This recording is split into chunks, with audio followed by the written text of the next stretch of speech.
Hi, my name is Taylor Hurrick, and today I'm going to talk about a theory that explains what we. Oh, if I go back one slide, I'm spoiling it. That explains something that we all experience on a daily basis, our awkward interactions, what we expect to happen on a daily basis when we're going out throughout our daily life, and it's called expectancy violations theory.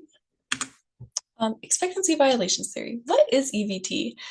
It's how we react when someone breaks unspoken social rules. Um, in my everyday life, I've always referred to this as when somebody breaks the fourth wall, says something that I don't expect, does something that I wasn't expecting. Um, yeah, it was created by Judy Bergen in the 1970s, and it covers tone, space, surprise, connection, basically how we're going to react. Um, Building better interactions. So one thing I love about EVT is it can be how you get create close connections with people. The way you react could make somebody laugh or make somebody notice you in a way. Um, it's anticipating how others may react to our behavior builds empathy, understanding that your actions have consequences and can affect people. It encourages thoughtful interactions in all parts of life. Core concepts. So expectancy, mental social scripts, which we all have. We've all gone into whether it's a job interview or on a date, and we think, oh, this person's going to say this, and I'm going to respond like this, and it's going to be great.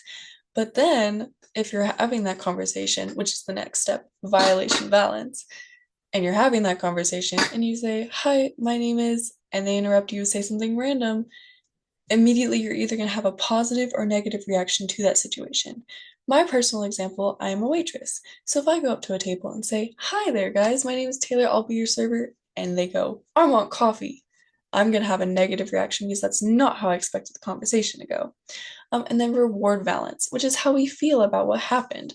It can either be that we're content with the conversation we have, or sometimes it's something that surprised us and we still have a good reaction towards it. Modern uses. So as we learned earlier in the semester, pretty immediately is communicating over email and text is way more difficult from communicating face to face. I'm sure you've seen like throughout this presentation, I'm scrunching my eyebrows, I'm making facial expressions, smiling. You know how I feel about what I'm saying. But over text, everything that I've said could be typed up and still come off across completely different, which is why emojis are nice, which is a modern use of EVT. Here's a video, which I'll explain as we're watching the video. So right here, he invaded her space, which is an immediate violation of her the expectancy that she had was going to happen. She told him, I think she kicks him. Hold on. Yeah, she kicks him and has him get away, and that's her reaction to what is happening. And then he gets close to her again, and when this happens, it's going to be her reward response at the end there. Sorry, I'm going to close this YouTube video. Where it falls short, it doesn't always apply across cultures. So let's say you go somewhere in Europe where to greet each other, they kiss each other on the cheek, just a little. But here in America, if somebody just randomly kissed you on the cheek, you probably punch them or tell them to get out of the way or tell them you didn't like that. So certain boundaries that we might have or expect aren't the same everywhere. Everyday examples. So I already gave my example about being a waitress and how that reaction went. But let's say somebody compliments you and touches your arm. You're expecting that it's normal. It's a nice reaction.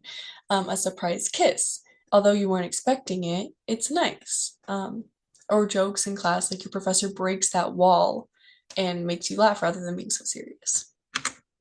Why it can be useful. It can apply to literally every relationship that we have, whether it's dating with our family, parents, teachers, jobs, literally everything.